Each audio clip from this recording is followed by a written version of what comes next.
The tent was cut open from the inside. Not unzipped, not pulled apart. Cut. 9 people ran outside with only their socks in a night at minus 30 degrees, leaving behind everything they needed to survive. When they were finally found, what the mountain had done to them made no sense at all. The year was 1959. The Cold War was at its coldest. In Moscow, the Soviet government watched everything, controlled everything, and kept its secrets very, very carefully. The Ural Mountains stretch for 2,000 kilometers, a long, ancient spine dividing Europe from Asia. In winter, they are silent, empty, indifferent. The wind there does not care who you are.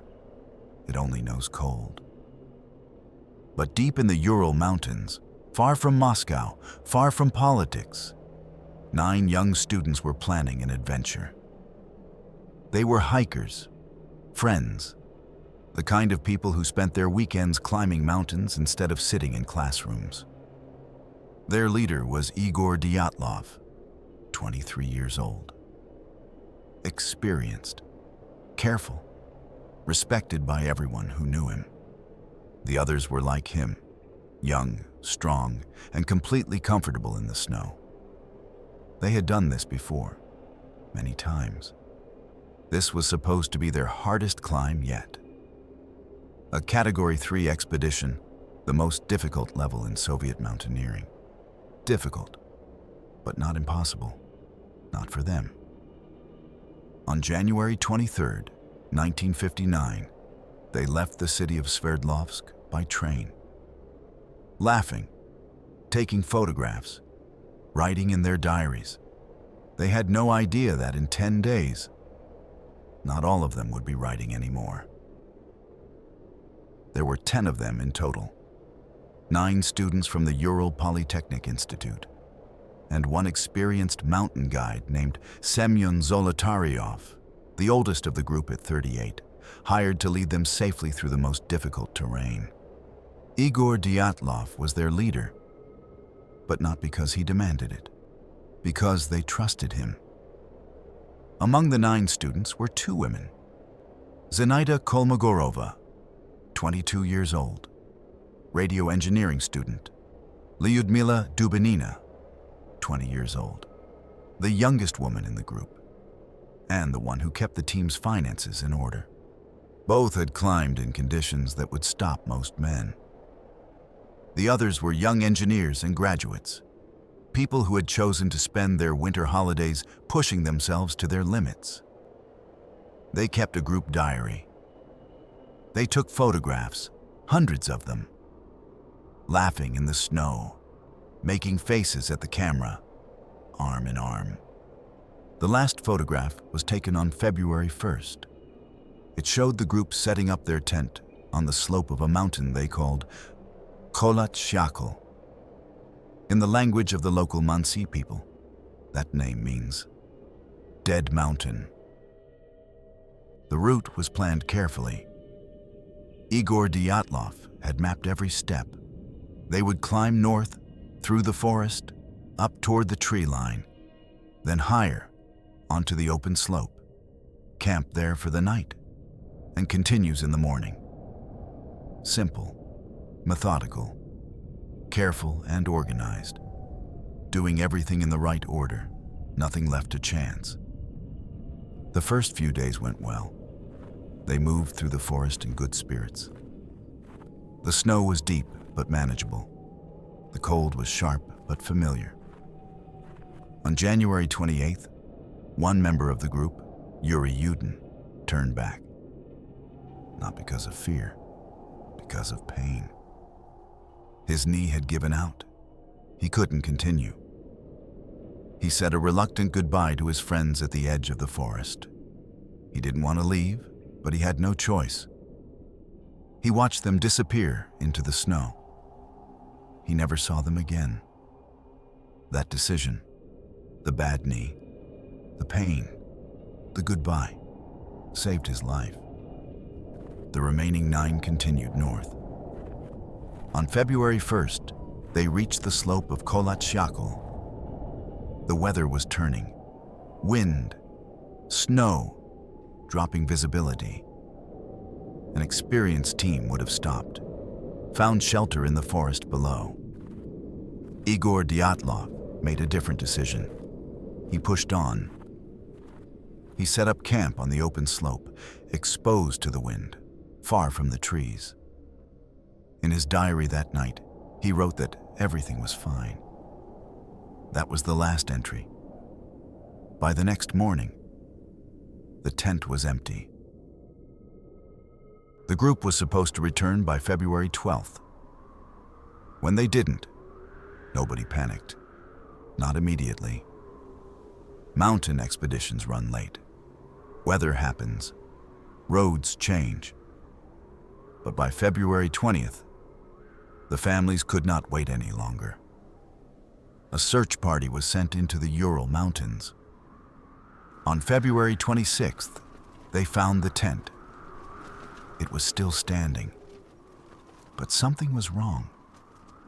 The entrance was buried under snow, and the side, the long fabric side that should have been sealed against the wind, had been cut open. From the inside, the searchers looked inside. Everything was there. Food, equipment, warm clothing, 9 pairs of boots.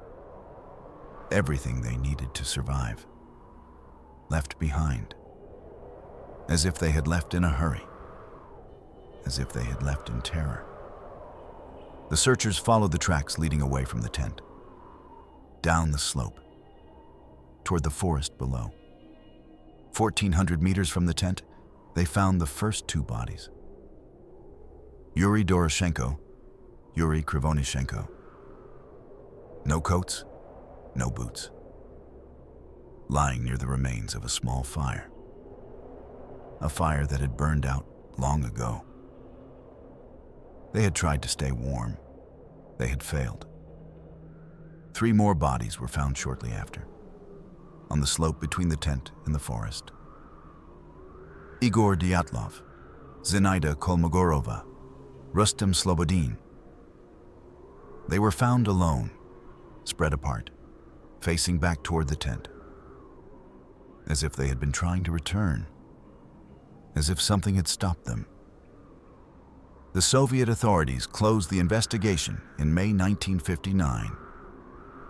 The official cause of death, hypothermia, a condition where the body loses heat faster than it can produce it, until the temperature drops so low that the heart stops. Caused by an unknown compelling force. An unknown compelling force. That was all they would say. The files were sealed, and the remaining 4 bodies were not found until spring, buried under 4 meters of snow. What the mountain had done to them. Nobody had ever seen anything like it before. In the spring, the snow melted, and the last 4 bodies were found in a ravine, a deep, narrow cut in the earth, hidden at the bottom of the forest slope. Lyudmila Dubinina, Thibaut Brignol, Zolotaryov, Kolevatov. The search team thought finding them would bring answers. It brought only more questions.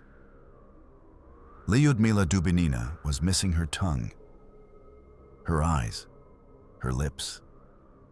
Removed, but not by any animal the forensic team, the medical experts sent to examine the bodies, could identify. No marks, no bites, no traces, just gone. Thibaut Brignol's had a massive fracture in his skull.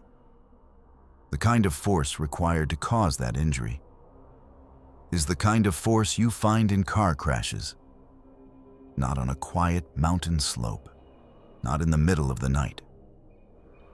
Zolotaryov had multiple broken ribs on his right side. Dubinina had broken ribs on both sides. The Soviet forensic report noted something that made no sense. The bones were broken from the inside, as if the force had come from within their own bodies. No bruising on the skin, no external wounds. Just broken from the inside. The forensic team had no explanation. And there was something else. Something the Soviet authorities did not include in the official report.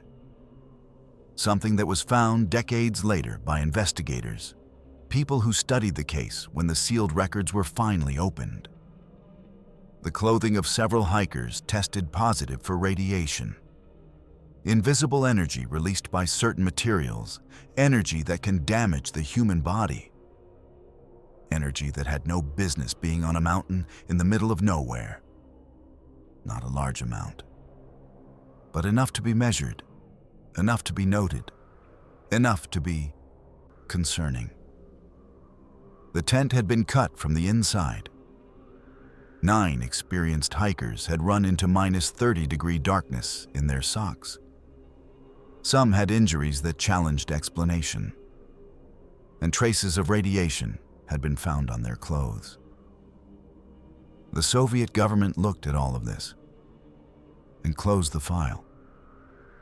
An unknown compelling force, 4 words, and 60 years of silence.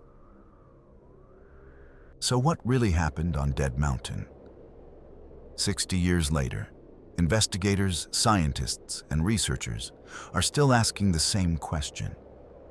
And the answers depend on how much you are willing to believe. Some things science can explain reasonably well. The first 5 bodies, the ones found on the slope, most likely died of hypothermia. When the human body gets cold enough, something strange happens called paradoxical undressing. Paradoxical, meaning the opposite of what you would expect. The nerves begin to fail. The brain receives the wrong signals, and the body, freezing to death, suddenly feels hot. People who survive hypothermia often describe tearing off their clothes in the final moments. This may explain why some of the hikers were found without coats, without boots, without any protection against the cold. They were not running towards something. They were dying, and their minds had already left them. The most accepted scientific theory today is an avalanche, a small one, not enough to destroy the tent, but enough to terrify 9 experienced hikers into cutting their way out in the dark. Enough to cause serious injuries from the weight and force of the snow, and enough to separate the group in the panic and the darkness. It is a reasonable explanation for some of it. But there are things that no avalanche and no amount of cold can fully account for. Paradoxical undressing does not explain the radiation found on the clothing. An avalanche does not explain the missing tongue, the missing eyes, the missing lips. Soft tissue does not simply disappear under 2 months of snow without leaving any trace of how it was removed. And the broken ribs, fractured from the inside with no bruising on the skin, matched no injury pattern that a fall, an avalanche, or any known force on a mountain slope would produce. Some researchers have pointed to secret Soviet military testing in the area. Weapons that could explain the radiation, weapons that could explain injuries with no external wounds.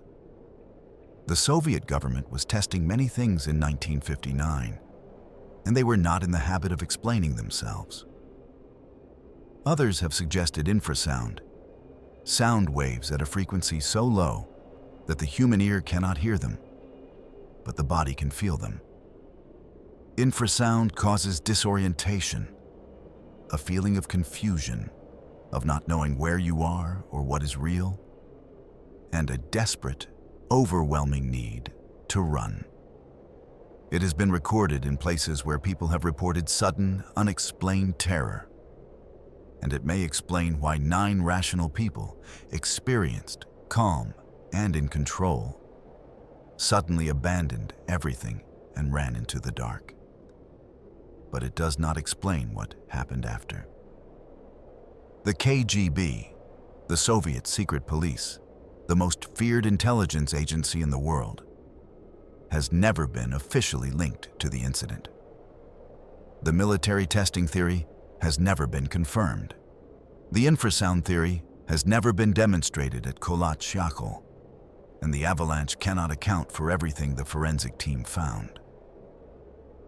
What happened on Dead Mountain on the night of February 1st, 1959, remains officially unsolved.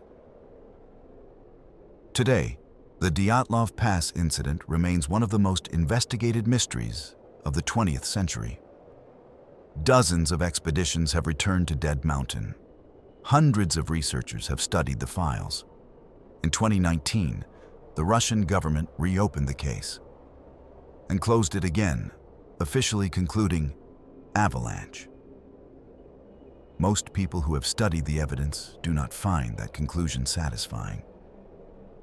Yuri Yudin, the one who turned back with a bad knee, the one who said goodbye at the edge of the forest, lived until 2013. For the rest of his life, he never stopped asking what had happened to his friends. He never got an answer. 9 people went up a mountain on a winter night in 1959. They were experienced. They were careful. They were together. And something, on a silent slope in the Ural Mountains, in the middle of the Cold War, far from anything and anyone, made them run. We know they ran. We know they died. We don't know why.